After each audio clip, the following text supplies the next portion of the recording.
Praise the lord. అనుదిన ఆత్మీయారము వాక్యంలో నుండి daily spiritual food from the Bible, from the word of God.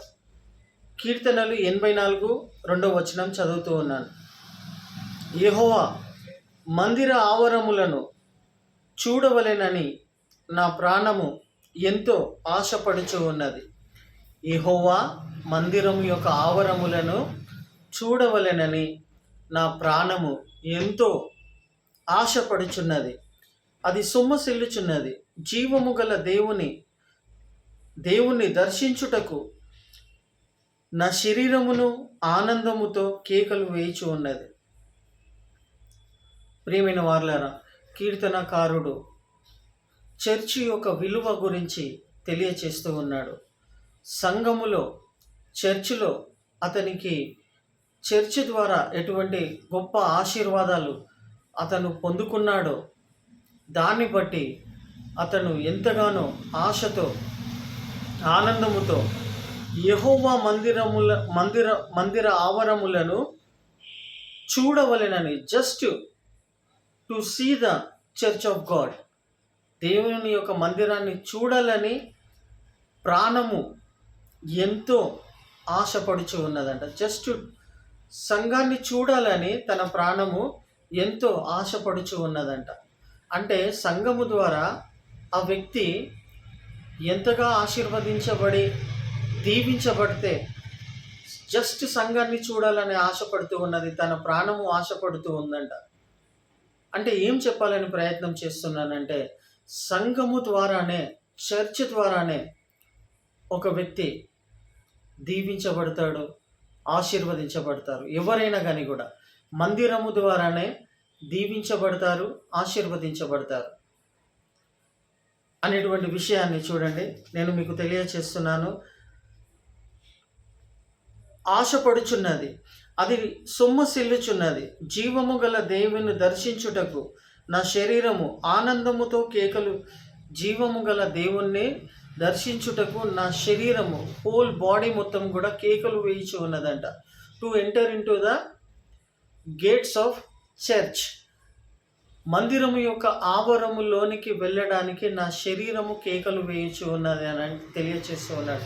అంటే మందిరము ద్వారా, చర్చ్ ద్వారా ఎటువంటి ఆశీర్వాదాలు కీర్తనకారుడు పొందుకొని ఉన్నాడనేది, దేవుని మందిరానికి వెళ్ళడము ఎంతో ఆశీర్వాదకరము అనేటువంటి విషయాన్ని నేను మీకు వాక్యం ద్వారా తెలియచేస్తూ ఉన్నాను. అంతేకాకుండా అది జీవము కలిగిన దేవుని మందిరము, జీవము కలిగిన దేవుని మందిరము అని ఉనికి, భయము, ఆశ మనము కలిగి ఉండాలి. అది దేవుని మందిరము అనేటువంటి ఉనికి మనకు కలిగి ఉండాలి. దేవుని మందిరానికి వెళ్ళేటప్పుడు నీ ప్రవర్తన అంతా కూడా జాగ్రత్తగా చూసుకోమని వాక్యం తెలియజేస్తుంది. ఒకటి, దేవుని యొక్క ఆశీర్వాదాలు, నిజమైనటువంటి సంతోషము, సమాధానము, నెమ్మది, ఆరోగ్యము, సిరి సంపదలు, సమృద్ధి అనేది నీకు దేవుని మందిరంలో నుండే జీవం కలిగిన దేవుడు నీకు, నాకు అనుగ్రహిస్తాడు. కానీ నువ్వు మందిరానికి దూరంగా ఉంటే, మందిరాన్ని, జీవం కలిగిన దేవుని మందిరాన్ని నువ్వు లెక్క చేయకుండా నీ ఇష్టం వచ్చినట్టు ప్రవర్తిస్తూ ఉన్నట్టయితే, దాన్ని పట్టించుకోకుంటూ ఉన్నట్టయితే, అంటే ఉనికి లేకుండా, జీవం కలిగిన దేవుని మందిరం అనే ఉనికి నీకు లేకుండా ఉంటూ ఉన్నట్టయితే, ప్రియమైన వారలారా, ఎంతో నువ్వు నష్టపోతావు. నేను ఎంతగానో నష్టపోయినాను. అది జీవం కలిగిన దేవుని మందిరం అని ఒకప్పుడు మేము మా మందిరంలోనే ఉండేవాళ్ళం. అందులో ఏ విధంగా ప్రవర్తించుకోవాలా, ఏ విధంగా ఉండాలా, దేవుని మందిరానికి వచ్చేటప్పుడు ఎంత భయముతో, భక్తితో, జీవం కలిగిన దేవుని మందిరం ఇది, దేవుని సన్నిధి నివసించేటువంటి స్థలం అనేది ఉనికి లేకుండా, భయము లేకుండా ఉన్నప్పుడు దాని యొక్క పరిస్థితులు చాలా నష్టపోయే విధంగా మరియు చాలా ఘోరంగా ఉంటాయి. అంటే ఎందుకు చెప్తున్నాను ఈ విషయం అంటే, ప్రియమైన వాళ్ళారా, దేవుని మందిరము జీవము కలిగిన దేవుని యొక్క సన్నిధి ఉంటుంది. జీవం కలిగినటువంటి దేవుని మందిరంలో నీ ప్రవర్తన, నా ప్రవర్తన జాగ్రత్తగా చూసుకోవాలని వాక్యం ద్వారా నేను మీకు తెలియచేస్తున్నాను. నేను నష్టపోయినట్టు, నేను కోల్పోయినట్టు, దేవుని యొక్క ఆశీర్వాదాలను కోల్పోయినట్టుగా ఉండకుండా కీర్తనకారుడు ఎంత సంతోషిస్తూ ఉన్నాడో ఆ విధంగా దేవుని మందిరానికి నువ్వు నేను అంత గొప్ప ప్రాధాన్యత ఇస్తేనే మన ప్రాణము సొమ్మసిల్లుతూ ఉంటుంది. మన శరీరము ఆయన మందిరంలోనికి వెళ్ళాలని కేకలు వేయించి ఉంటుంది. చూడండి, ఇంకొక వాక్యంను పౌలు భక్తుడు ఈ విధంగా తెలియచేస్తూ ఉన్నాడు. ప్రియమైన వాళ్ళారా, ఇక్కడ చూస్తూ ఉంటున్నట్టయితే 1 తిమోతి, దేవుని మందిరము జీవం కలిగిన మందిరము అనేటువంటి విషయాన్ని నేను మీకు చిన్నగా ఇక్కడ జ్ఞాపకం చేస్తూ ఉన్నాను. చూడండి,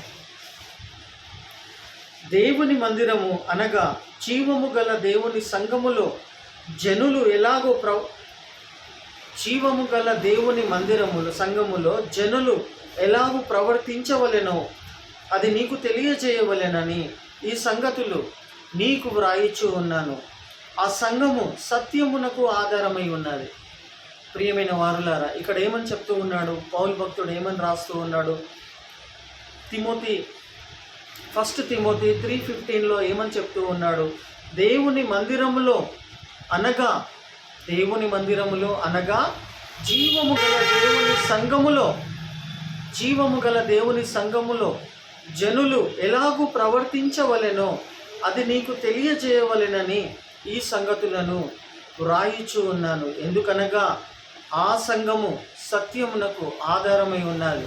ప్రియమైన వారులారా, సేవకులకు తెలియచేస్తూ ఉన్నాడు, జీవము గల దేవుని సంఘములో నీ జనులు ప్రతి ఒక్కరూ ఏ విధంగా ప్రవర్తించుకోవాలో నేను నీకు తెలియజేస్తున్నానని చెప్తూ ఉన్నాడు. ఎందుకు అంటే అది జీవము కలిగిన దేవుని మందిరము. జీవము కలిగిన దేవుని మందిరములో నీ ప్రవర్తన జాగ్రత్తగా చూసుకొనవలెనని నేను నీకు తెలియజేస్తున్నానని రాయబడి ఉన్నది. ప్రియమైన వారులారా, అర్థమవుతుందా?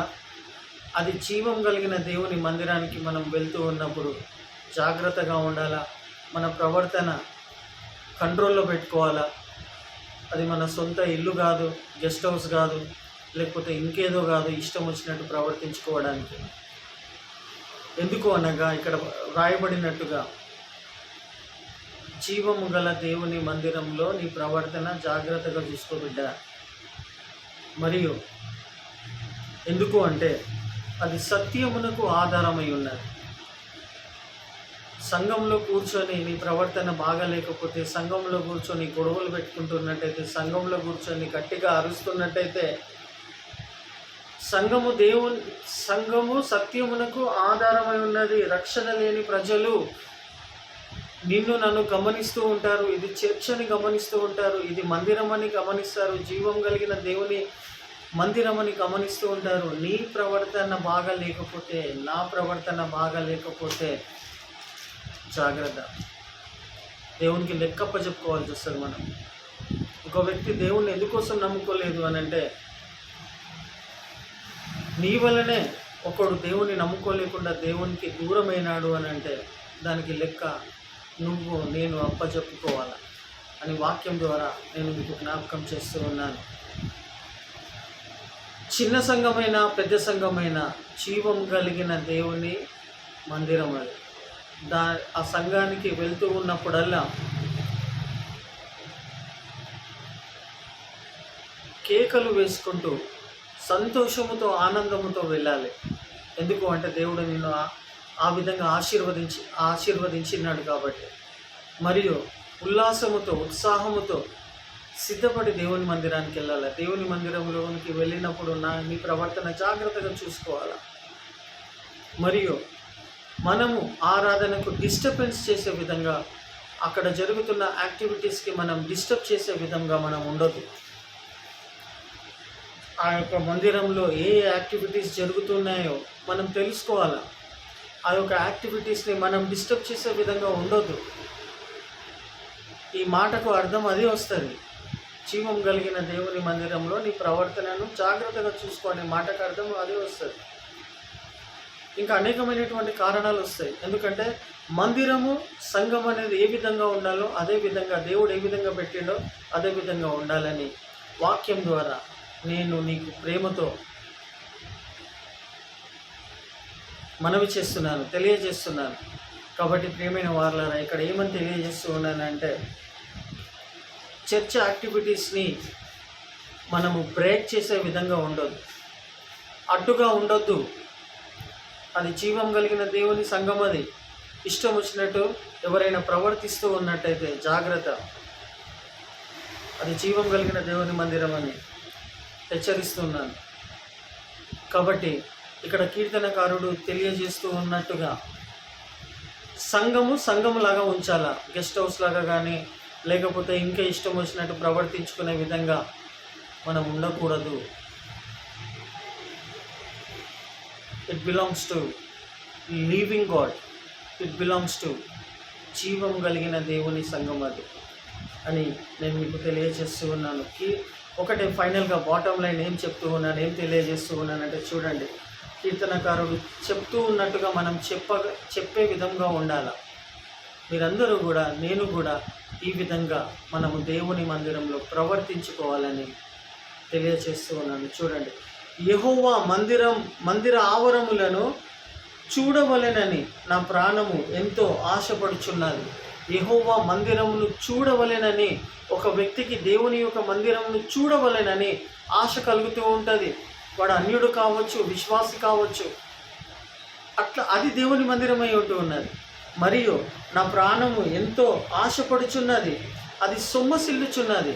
దేవుని మందిరానికి వెళ్ళాలా, దీవించబడాలా, ఆశీర్వాదము పొందుకోవాలని ఇతరుల యొక్క ప్రాణములను, దేహములను, వారి జీవితాలను ఆశపడుతూ ఉంటుంది. దేవుని మందిరానికి వెళ్ళి ప్రార్థన చేయాలని, సహవాసం చేయాలని, కీర్తనలు పాడాలని ఇతరుల విశ్వాసుల యొక్క ప్రాణం ఆ విధంగా సొమ్మసిల్లుతూ ఉంటుంది. ప్రాణము ఆశపడుతూ ఉంటుంది.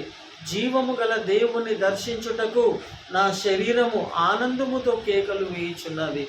ప్రతి ఒక్క దేవుని బిడ్డ కూడా, ప్రతి ఒక్క సేవకుడు కూడా, ప్రతి ఒక్క పరిచారకుడు, ప్రతి ఒక్క minister in the church, ministry చేస్తున్నటువంటి ప్రతి ఒక్క పరిచర్య చేస్తున్న ప్రతి ఒక్క వ్యక్తి యొక్క మనసు ఎట్లా ఉండాలంటే శరీరము ఆనందముతో కేకలు వేయుచున్నది అన్నట్టుగా మనం దేవుని మందిరానికి పరిగెత్తుకుంటూ వెళ్ళాలి. దేవుని మందిరంలో జరుగుతున్న యాక్టివిటీస్లో యాక్టివ్గా ఆశతో, ఆసక్తితో సిద్ధపడి మనము పార్టిసిపేట్ చేయాలా, అందులో పాల్గొనాలా. ఎందుకంటే అది జీవం కలిగిన దేవుని మందిరం అని నేను మీకు వాక్యం ద్వారా తెలియజేస్తున్నాను. ప్రియమైన వాళ్ళ మందిరాన్ని మందిరంలాగా పెడదాం, చర్చిని చర్చిలాగా పెడదాం, ఇల్లుని ఇంటిలాగా పెట్టుకుందాం, గెస్ట్ హౌస్ని గెస్ట్ హౌస్ లాగా పెట్టుకుందాం. లేదా ఎంటర్టైన్మెంట్ చేసే స్థలాలలాగా మన సంఘంను పెట్టుకోవద్దని, ఏ సంఘం కూడా అట్లా ఉండకూడదని నేను ఈ యొక్క వాక్యం ద్వారా జీవం కలిగిన దేవుని మందిరంలో ఆసక్తితో, ఉత్సాహముతో సిద్ధపడి దేవుడు మందిరం నుండి నన్ను దీవించి ఆశీర్వదిస్తాడు కాబట్టి నేను దాన్ని పవిత్రంగా జాగ్రత్త పరుచుకోవాలా, పవిత్రంగా చూసుకోవాలా, పవిత్రంగా పెట్టుకోవాలా, పవిత్రంగా ప్రవర్తించుకోవాలా అనే విషయాన్ని బట్టి నేను జ్ఞాపకం చేస్తున్నా. ఎందుకు అని అంటే ఒక వ్యక్తికి దీవెనకరంగా, ఆశీర్వాదకరంగా ఉండే స్థలము ఎక్కడ ఉంటుందంటే that is nothing but church only. సంఘము నుండే దేవుడు ఒక వ్యక్తిని రక్షిస్తాడు, దీవిస్తాడు, ఆనందింపజేస్తాడు. నా మందిరంలో నేను అతన్ని ఆనందింపచేసేదాను అని వాక్యం చెప్తూ ఉన్నారు.